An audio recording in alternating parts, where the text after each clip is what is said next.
জাতীয় pay scale বাস্তবায়ন নিয়ে যা বললেন অর্থ উপদেষ্টা। প্রিয় দর্শক, পে স্কেল নিয়ে আজকে পত্রিকায় প্রকাশিত হয়েছে একটি বিশেষ প্রতিবেদন। এই ভিডিওটিতে থাকছে এই প্রতিবেদনের বিস্তারিত, তাই এই ভিডিওটি শেষ পর্যন্ত দেখুন। আর যারা এখন পর্যন্ত আমাদের চ্যানেলটি সাবস্ক্রাইব করেননি, প্রত্যেক মুহূর্তের পে স্কেলের সর্বশেষ আপডেট সবার আগে পেতে আমাদের চ্যানেলটি সাবস্ক্রাইব করে আমাদের সাথেই থাকুন।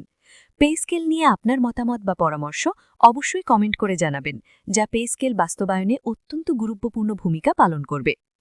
এবার বিস্তারিত।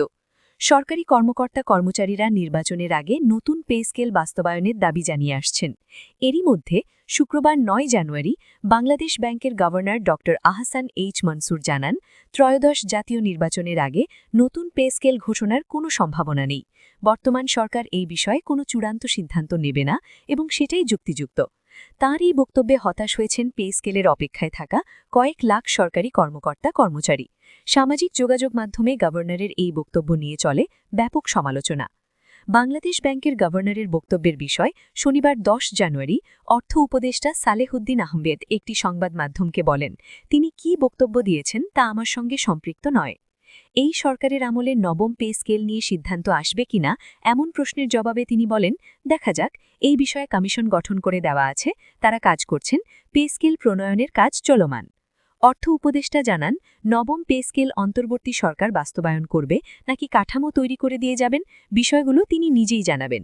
এদিকে চলতি জানুয়ারি মাস থেকে নবম পে স্কেল বাস্তবায়নের দাবিতে প্রতীকী অনশন কর্মসূচি ঘোষণা করেছে বাংলাদেশ সরকারি কর্মচারী দাবি আদায় ঐক্য পরিষদ। শুক্রবার ১৬ জানুয়ারি সকাল ৯:৩০ থেকে দুপুর ১২:৩০ পর্যন্ত জাতীয় প্রেস ক্লাবের সামনে এই কর্মসূচি পালন করবে তারা। শনিবার ১০ জানুয়ারি বিকেল ৩টে ১২টি কর্মচারী সংগঠন ও দপ্তরভিত্তিক সংগঠনের নেতৃবৃন্দ আলোচনা শেষে এই কর্মসূচি পালনের সিদ্ধান্ত গ্রহণ নেন। পরে জোটের মুখ্য সমন্বয়কারী ওয়ারেস আলী কর্মসূচি ঘোষণা করেন। তিনি বলেন, এই জানুয়ারি মাসেই নবম পে স্কেলের গেজেট প্রকাশ করতে হবে। এই দাবিতে কেন্দ্রীয় কর্মসূচির সঙ্গে মিল রেখে সব জেলার প্রেস ক্লাবের সামনেই জেলা পর্যায়ে প্রতীকী অনশন কর্মসূচি পালিত হবে। এই সম্পর্কিত আপডেট সবার আগে পেতে চ্যানেলটি সাবস্ক্রাইব করে আমাদের সাথেই থাকবেন।